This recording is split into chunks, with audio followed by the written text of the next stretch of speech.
അല്ലേ ഞാനേ കുറച്ച് ദിവസം എന്നൊരു കാര്യം ചോദിക്കണം വെച്ചിരിക്കുന്നു. വലിയ കാര്യം ലിസ്റ്റ് എഴുതി പ്രതീക്ഷിച്ചിട്ടുണ്ടല്ലോ ഇവിടെ. തിങ്കളാഴ്ച രാവിലെ സാമ്പാർ പ്ലസ് ദോശ, ഉച്ചയ്ക്ക് കഴിക്കാൻ ചിക്കൻ വറുത്തത്, സ്പിനാച്ച് തോരന് പ്ലസ് അച്ചാറ്, രാത്രി കഴിക്കാൻ ചപ്പാത്തി പ്ലസ് മുട്ടക്കറി. ചൊവ്വാഴ്ച രാവിലെ ഉപ്പുമാവ് പ്ലസ് പഴം. ഉച്ചയ്ക്ക് കഴിക്കാന് സാമ്പാറ്, മോരുകറി, പ്രോൺസ് ഫ്രൈ. എന്റെ പൊന്നെ. രാത്രി കഴിക്കാന് എന്താ പുട്ട് പ്ലസ് കടല. ഓരോ ദിവസത്തെയും വലിയ വലിയ ലിസ്റ്റ് ചെയ്ത് പ്രതീക്ഷിച്ചിട്ടുണ്ടല്ലോ. ഏതെങ്കിലും ഒന്ന് നടത്തിക്കൂടെ?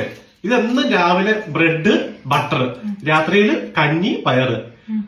നടക്കുന്ന കാര്യം മാത്രം എഴുതി വെച്ചാൽ പോലെ. എന്തെങ്കിലും മനുഷ്യനായിട്ട് വെറുതെ ഇങ്ങനെ പറ്റിക്കാൻ നിൽക്കുന്നേ. ഇതുണ്ടല്ലോ റിവഞ്ചാ. എന്താ റിവഞ്ച്?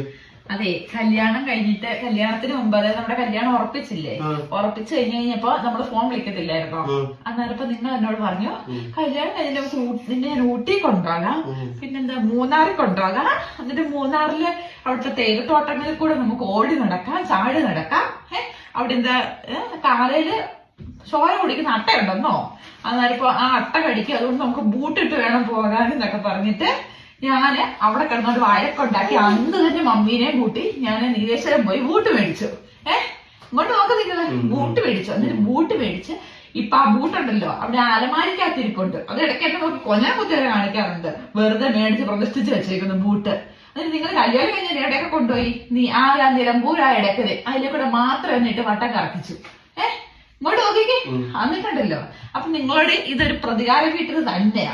നിങ്ങൾ വിചാരിച്ചു ഇതൊക്കെ കണ്ട് ഞാൻ എല്ലാ ദിവസവും ഇതൊക്കെ ഉണ്ടാക്കി തരും, നിങ്ങൾക്ക് സുഭിക്ഷമായി ഭക്ഷണം കഴിച്ച് ഇങ്ങനെ ഇരിക്കാന്ന് വിചാരിച്ചല്ലേ?